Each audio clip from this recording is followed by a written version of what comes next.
Hi, everyone. Welcome back to the Evermore YouTube channel. It's Chris back with my thought of the day, and it's just a little bit about Nick Pope, actually. Obviously, he's been snubbed by England in this latest round of selection. Some people couldn't get it. I kind of didn't understand as well, because I just can't understand why anybody would want to pick the complete basket case that is Jordan Pickford as a national goalkeeper. But hey, that's Gareth Southgate for you, isn't it? He picks players that don't even play for their clubs. So who knows what's going through his crazy little mind. Maybe his waistcoat is on too tight. But Nick Pope has looked a little bit shaky, it's safe to say, for Newcastle in the last few games.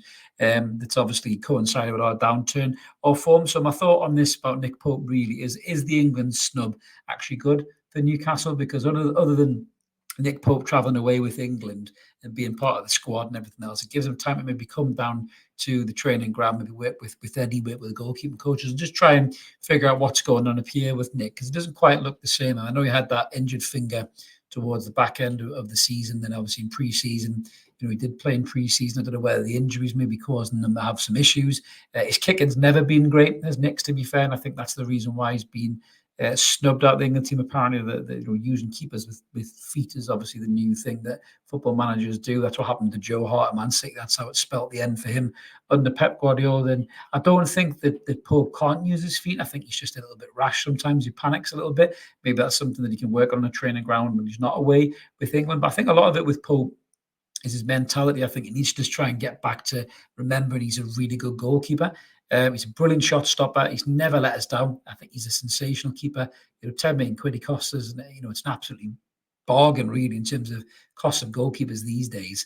And I just think Nick needs to maybe just get back on the training pitch, work hard, do what he's doing best, and get back for that game against Brentford and just get back sharp. Really, and I've seen calls to drop him and everything else as well. But listen, I think he's a cracking goalkeeper. I think dropping your goalkeeper is very unsettling to a side. I think especially when the unit has played so much together and did so well defensively last year, in terms of the goalkeeper and the defenders as well. So to break that all up, could be a hell of a change too quickly. I do think there'll be changes to the defence. I think Lewis Hall will come in at left back. I think Botman will return against Brentford. We've seen him powered away on the exercise bike on Joe Willock's Instagram story. He looks phenomenal, by the way. I don't look that good on an exercise bike.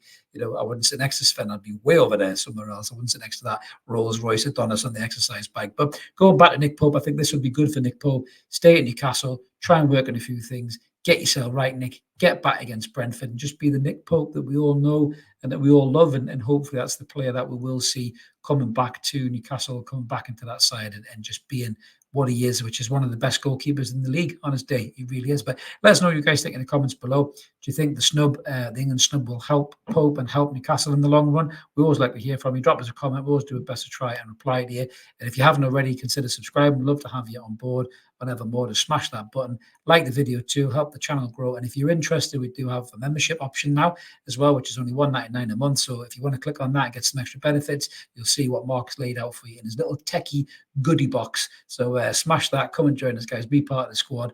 We'll be back with some more Newcastle United content soon, keeping you ticking over in this international break until the Premier League returns, and hopefully Newcastle return to winning ways with a good, rested and ready Nick Pope as well. That's me done for today, guys. Have a cracking day, whatever you're doing. However, lads, we'll catch you later. Cheers, bye.